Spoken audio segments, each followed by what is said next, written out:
Good morning, good afternoon, whatever it is, wherever you are. It's me again, Jen. Hello!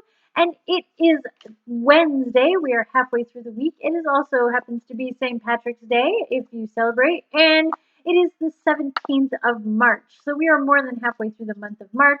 And we are almost done with our deep dive into the Housewives Tarot deck, a really fun tarot deck that is created by Paul Keppel and Jude Buffum.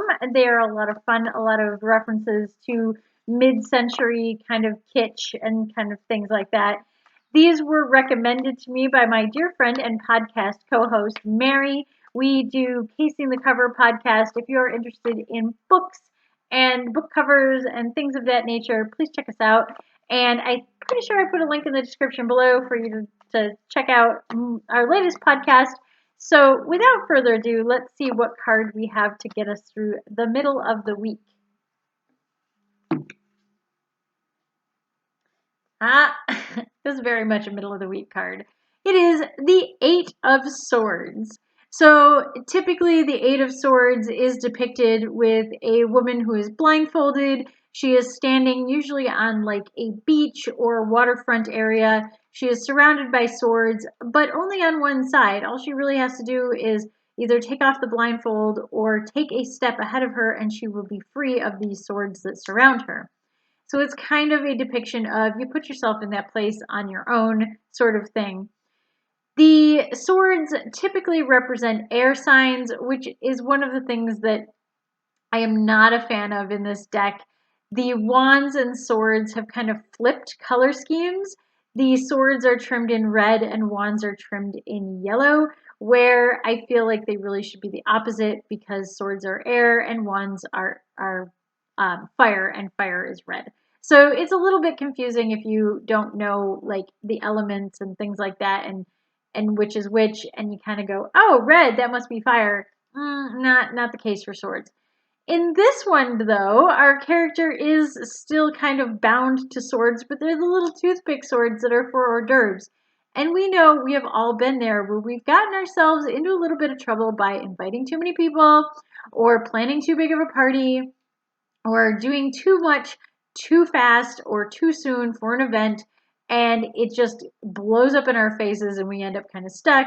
When in reality, if we had just said, you know what, I'm just going to let it go, it's just going to be drinks and hors d'oeuvres. So my guess is that maybe she had a big plan for a big dinner and all these fancy things, and instead she's like, you know what, this is what we're doing, and drinks are on me, and that's just how it's going to be.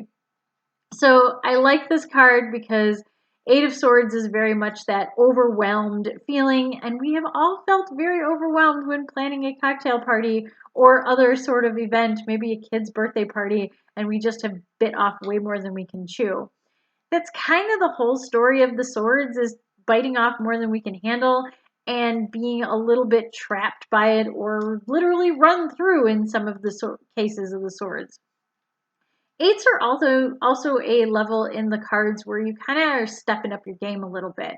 So instead of with the fours, which are nice and stable and everything, you're trying to get to this next level of stable, kind of the second floor of things. So yeah, eights are a little bit more difficult. They also can be kind of lessons in, organizing chaos a little bit.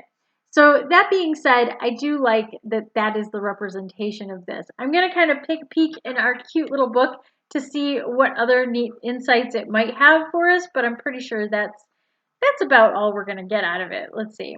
Indecision, self-restriction, and a no-win situation. Yeah, that's kind of about right. Like a chintzy platter of unappetizing hors d'oeuvres, life can offer plenty of no-win situations. So there we go. She just put a little too much effort into these hors d'oeuvres that no one's going to eat because they're a little overboard and obnoxious. So yeah, the olive loaf looks just as bad as the cocktail weenie on a stick. Don't allow such indecision and secondhand guessing to restrict you. So yes, also this says, you know what, people got to eat something or they're going to starve. So sometimes you just let people deal with it, and it is what it is. But I do like this depiction. I think it's a lot of fun. It embraces the whole harried housewife of the 1950s and 60s era, trying to make these perfect hors d'oeuvre platters when ultimately nobody's going to eat that thing because it looks nasty. Although I would probably pick everything else off and eat the olives, just to be honest. All right. I think it's a great Wednesday card because as we get through the middle of the week, we're feeling a little overwhelmed and maybe we just need to kind of let it go and start over. And, when you get to Wednesday, even the rest of the week goes WTF. So, without further ado, I will let you guys go. Until next time, stay safe, stay healthy, stay happy. Bye!